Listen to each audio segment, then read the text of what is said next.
Assalamualaikum warahmatullahi wabarakatuh. Saya Nugra Putri Widyastuti dari Prodi Manajemen. Ingin memaparkan materi tentang otonomi daerah, implementasi Polstranas, masyarakat madani untuk mewujudkan tujuan pembangunan nasional.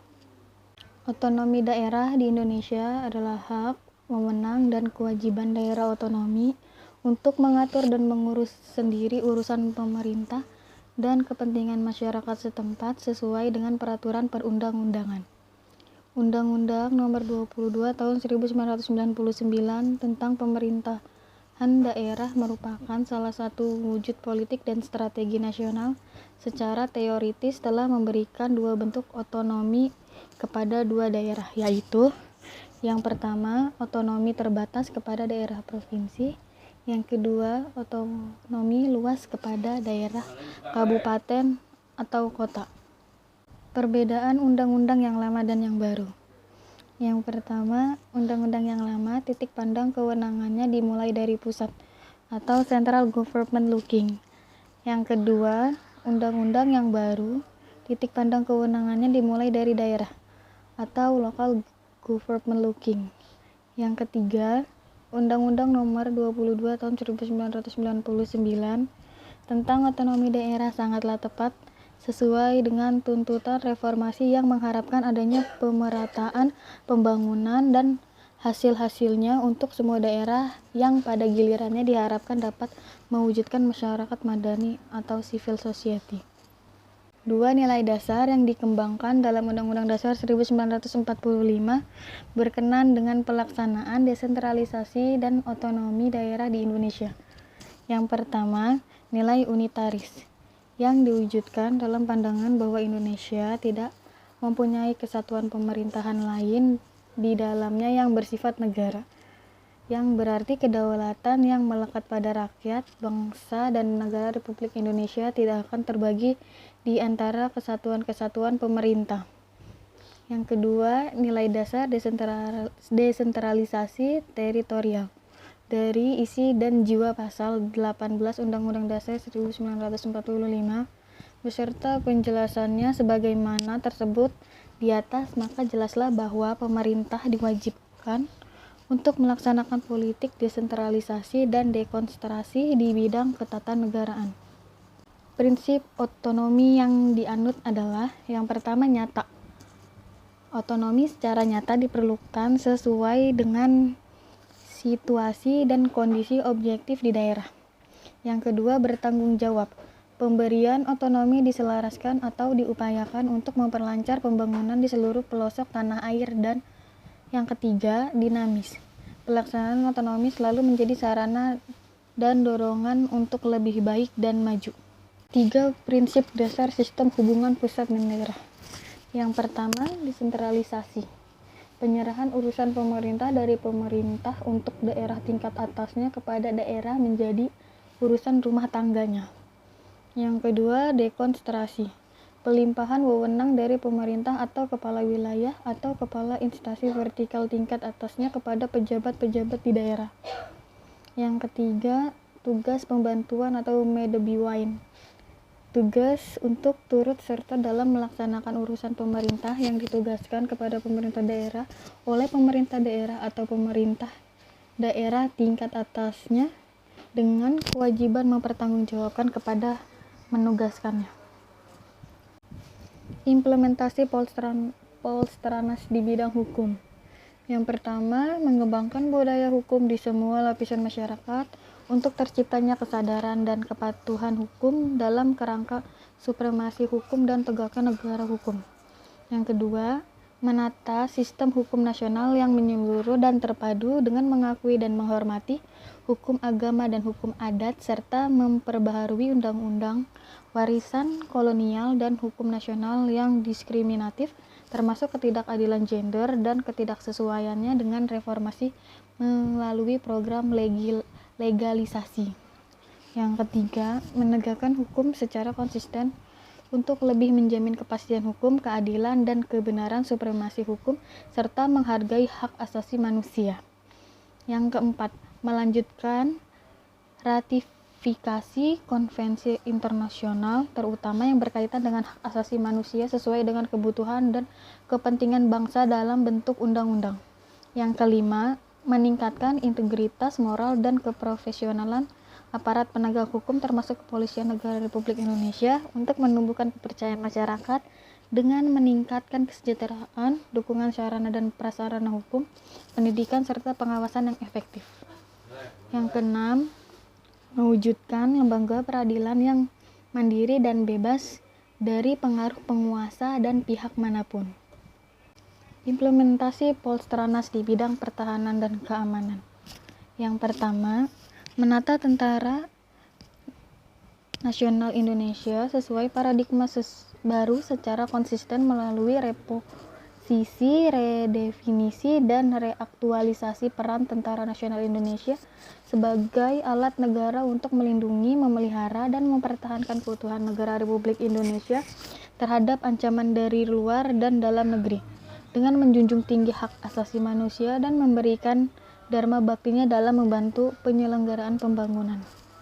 Yang kedua, mengembangkan kemampuan sistem pertahanan keamanan rakyat semesta yang bertumpu pada kekuatan rakyat dengan Tentara Nasional Indonesia, Kepolisian Negara Republik Indonesia sebagai kekuatan utama, didukung komponen lainnya dari kekuatan pertahanan dan keamanan negara dengan meningkatkan kesadaran bela negara melalui wajib latih dan membangun kondisi juang serta mewujudkan kebersamaan Tentara Nasional Indonesia, Kepolisian Negara Republik Indonesia, dan rakyat. Implementasi Polstranas di bidang pertahanan dan keamanan.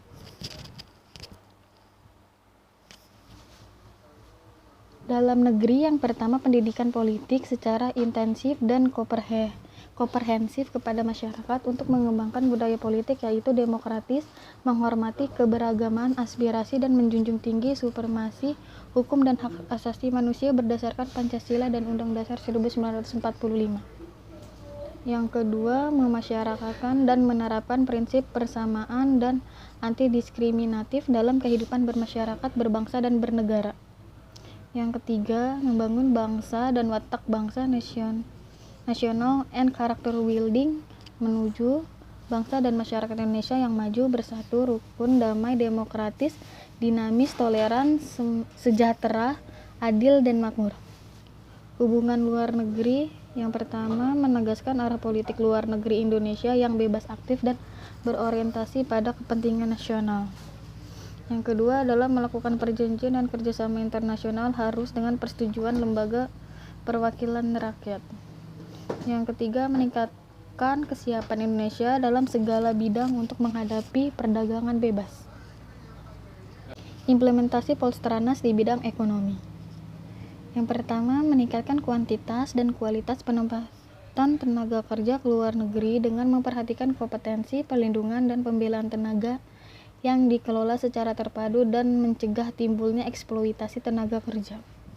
Yang kedua, meningkatkan penguasaan, pengembangan, dan pemanfaatan ilmu pengetahuan dan teknologi bangsa sendiri dalam dunia usaha, terutama usaha kecil, menengah, dan koperasi guna meningkatkan daya saing produk yang berbasis sumber daya lokal. Yang ketiga, melakukan berbagai upaya terpadu untuk mempercepat proses pengentasan masyarakat dari kemiskinan dan mengurangi pengangguran yang merupakan dampak krisis ekonomi. Implementasi Polstranas di bidang pembangunan nasional. Garis-garis besar haluan negara sebagai arah penyelenggaraan negara dan segenap rakyat Indonesia. Kaidah pelaksanaannya sebagai berikut. Yang pertama, Presiden menjalankan tugas penyelenggaraan negara berkewajiban untuk mengerahkan semua potensi dan kekuatan pemerintah dengan melaksanakan dan mengendalikan pembangunan nasional.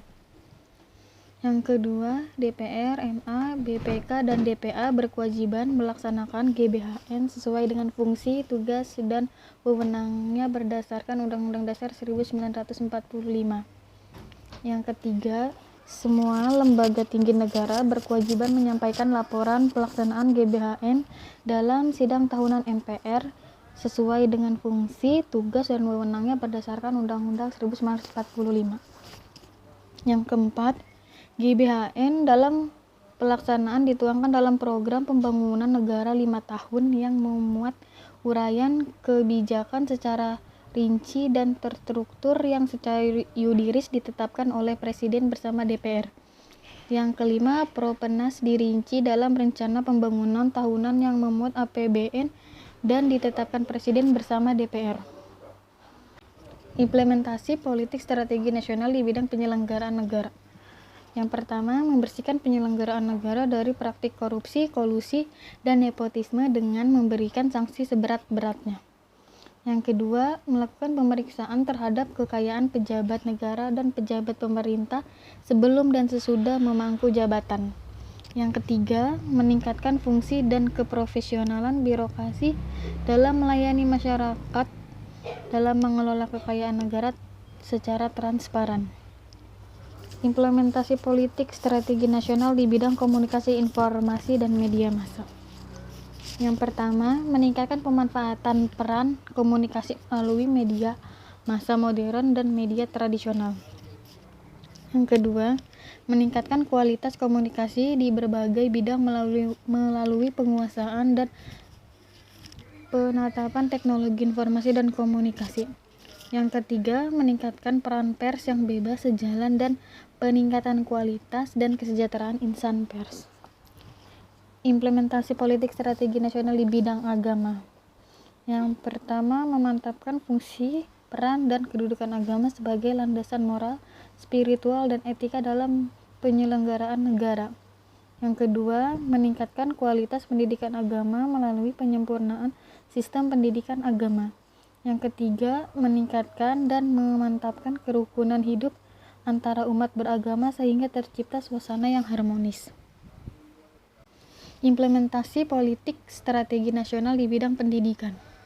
Yang pertama, mengupayakan perluasan dan pemerataan kesempatan memperoleh pendidikan yang bermutu bagi seluruh rakyat Indonesia. Yang kedua, melakukan pembaharuan sistem pendidikan termasuk pembaharuan kurikulum. Yang ketiga, memberdayakan lembaga pendidikan baik sekolah maupun luar sekolah sebagai pusat pembudayaan nilai, sikap, dan kemampuan. Implementasi strategi nasional di bidang sumber daya alam dan lingkungan hidup. Mengelola sumber daya alam dan memelihara daya dukungnya agar bermanfaat bagi peningkatan kesejahteraan rakyat.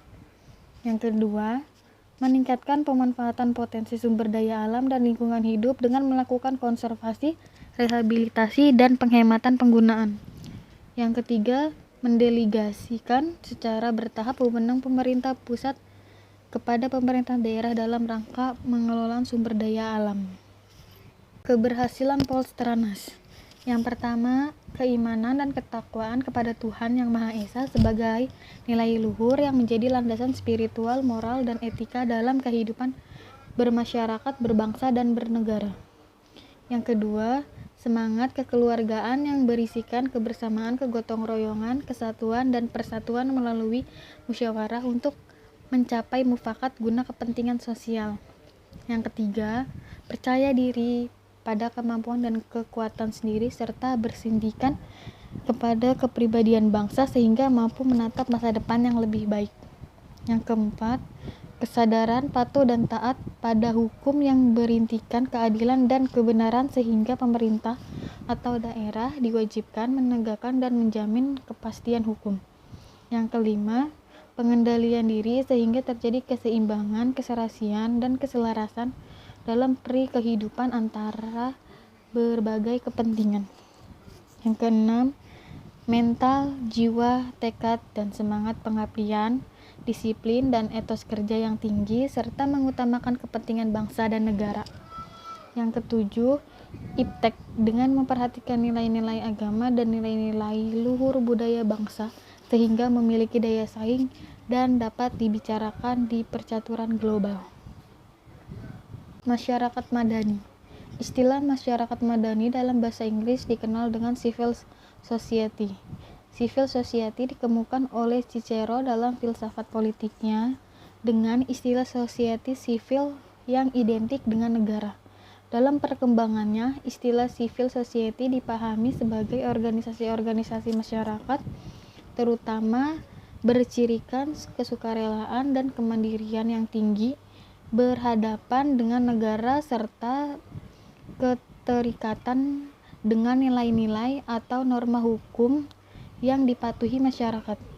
Masyarakat madani atau civil society adalah sebuah kerangka hukum yang melindungi dan menjamin hak-hak dasar individu, perkumpulan sukarela yang terbebas dari negara, suatu ruang publik yang mampu mengartikulasikan isu-isu politik, gerakan warga negara yang mampu mengendalikan diri dan independen, yang secara bersama-sama mengakui norma-norma dan budaya yang menjadi identitas dan solidaritas yang terbentuk.